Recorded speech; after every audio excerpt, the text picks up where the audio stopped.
ngā mana i ngā reo o te uru, tēnā koutou katoa. Ara mai rā i runga i te reo karanga o te reo o te uru. Ai ngā tini mate o te wānei ki runga i o tātou pā uru noa i te taki wānei. E tangi nei, e tangi nei, e tangi otu otu nei. Kia rātou mā, ko rātou ki te pō, ko tātou te unga ora ki te ao, tēnā tātou katoa.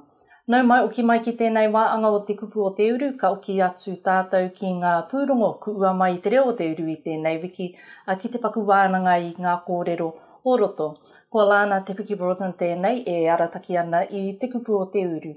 Ka timata ke tātou mā te aro atu ki rangitāne, ki tēnei kaupapa e aki ana, e tautoko ana i ngā whānau ki te rapu mai, ko te ingoa o te kaupapa nei ko Kura Hourua. I tai atu a Regan Parani i ki reira ki te kapoa ki ngā kōrero i ngā waka mārama. Kei a koe te wā e Regan.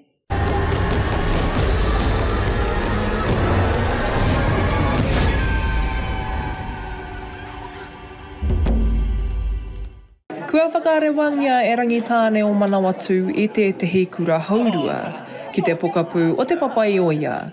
Ko tōna whāinga kia tauawhi kia whakaawea no hoki i ngā whānau Māori me ngā whānau Pasifika, kia whai mahi. So he puna pukina o Te Papaiōea is our Māori talent management approach in supporting our whānau to reach their employment aspirations across the areas of infrastructure, construction and health. I tautapa te kaupapa nei e ono marama ki muri. He urupare kia kaupare i ngā toi mahatanga e hāngai pūana ki te utu o te oranga. To be able to support our whānau to be resilient in turbulent times. The kaupapa is purely whānau-led, so we kind of work at the pace of our whānau. Sometimes our whānau need a little bit of assistance, the hoi there waka. But yeah, no, it's been really great so far. Kaore anō kia pau te kotahi tau, kua pūrangi aho te puta o te ihu, a i tehi o enei wai kai pakiaka. Scott's now got a full-time position working up at Te Āhuatanga, working in a Māori environment in a kaitiaki role. He kaupapa i whakaungia e te Māori, hei painga mā te katoa. Employment can be a bit of a rough road, not dissimilar to our awa with its twists and turns and currents.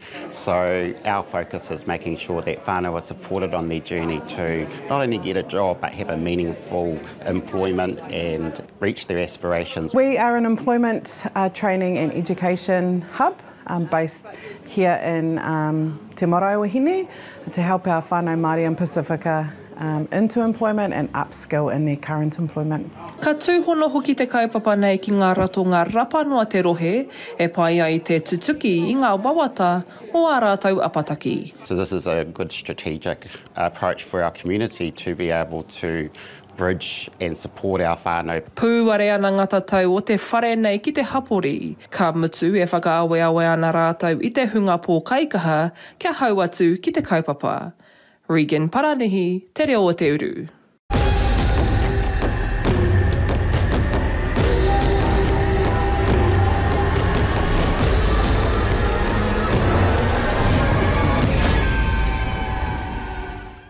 Tēnā koe Regan i ngā kōrero mō Kura Hourua, tēnei kaupapa ku wakaritea ki te tautoko i ngā whānau, ki te rapu mai, ki te rapu tūranga mai.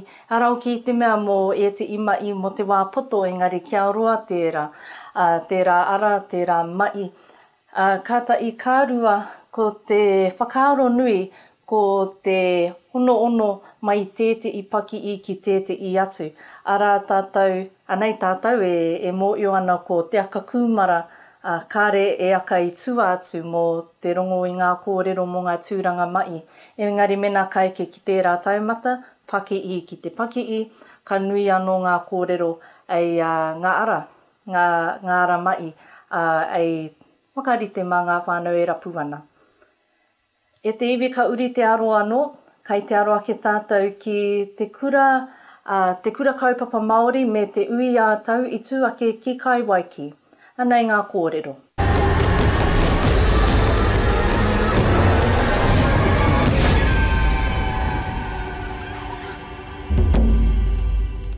Kutu te ui āmotu o te rūnanga nui o ngā Kura Kaupapa Māori o Aotearoa ki Te Awa Tupua ki Moananui.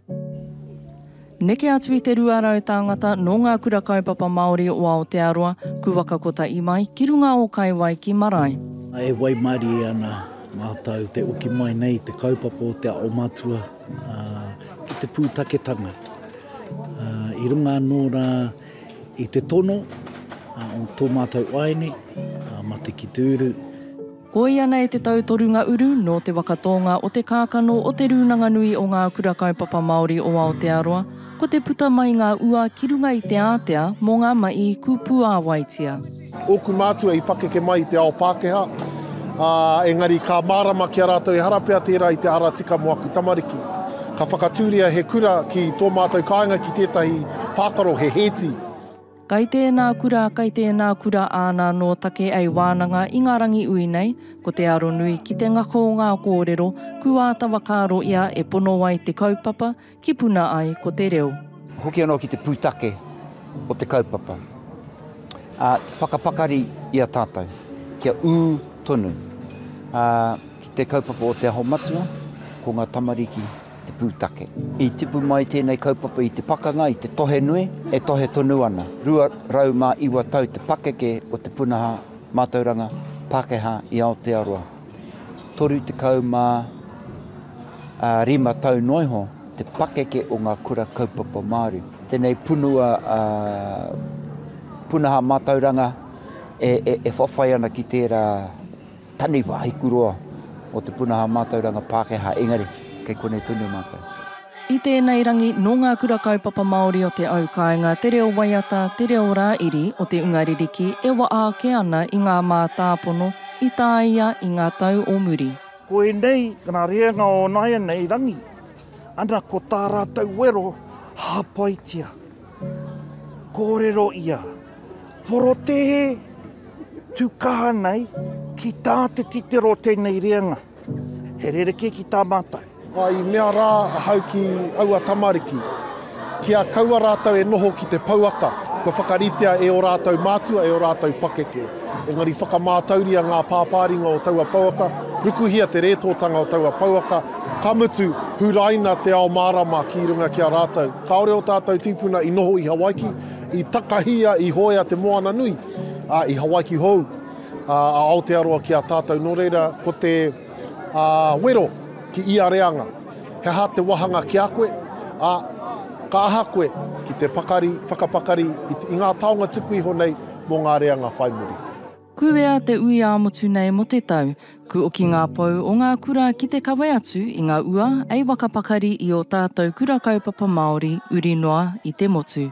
Alana Broughton, te reo o Te Uru.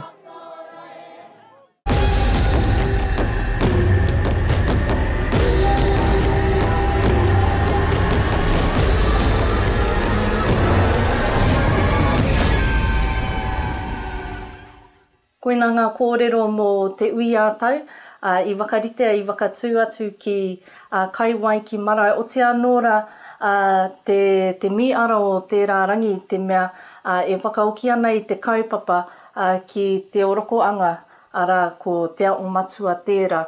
Me te nui o te ono o ngā whānau o konei o Moananui ki te kaupapa ki te kura Māori.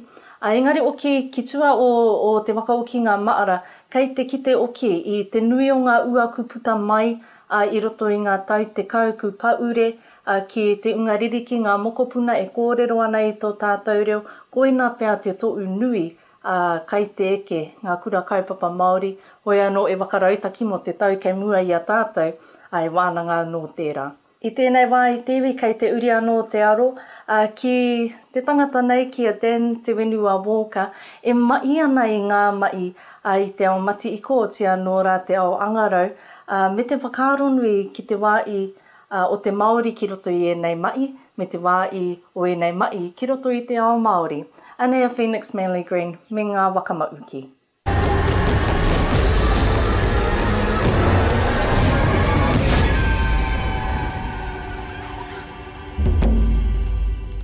Ko Dan te whenua Walker uri no taranaki I tērā e no o pū ki te pito o tāmaki makaurau ki te Pākii o Microsoft. Ko ia tērā te kai autu I ngā mai iwi take mo te kamupene. I am the lead for Indigenous at Microsoft. I look after our focus on Indigenous, our Indigenous strategy here at Microsoft. That is my main focus here.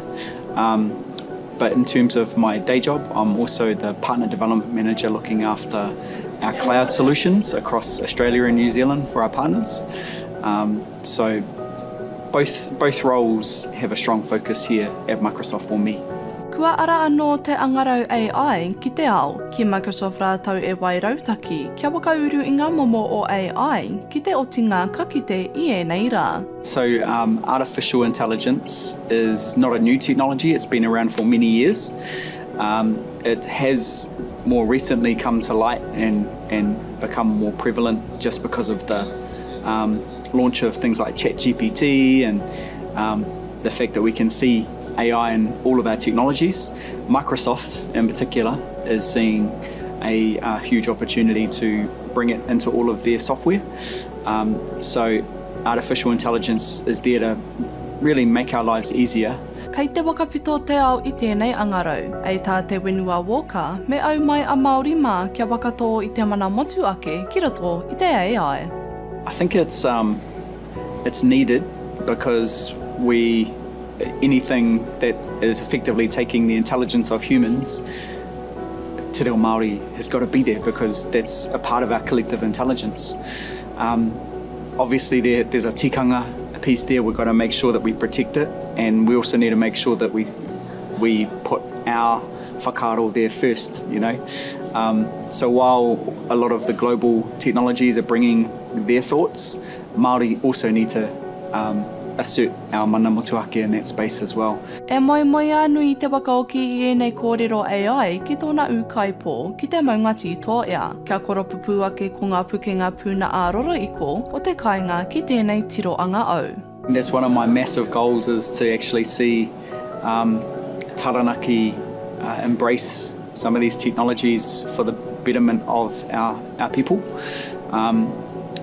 Like I said before, it's just a tool, it's not the answer, but it can help, and there's a lot of opportunity there as well. We've also seen a lot of our Taranaki whānau do really well in this space. Money isn't everything, but it's well paid. You know, the average wage is really highly paid. But also it can be used as a platform to bring benefits back to the communities that we love, our hapu, our marae.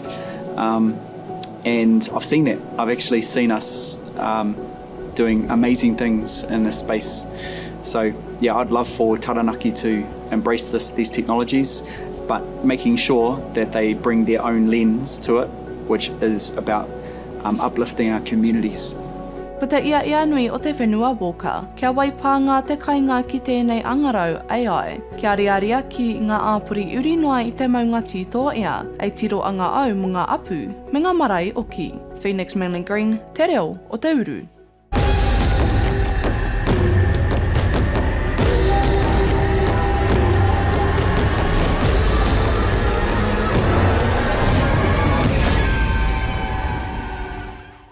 Tēnā koe Phoenix I ēnā kōrero, me ngā kōrero nui mo te wā I ki te AI, ara e waka ngāwari ana I ngā mai, ei mai mā tātou mena ka tāia e te roro iko, te wakarite me wai o mā te roro iko, e wakarite engari, ka wakarongo oki ki a Dan me ana kupu aki ki a tātou.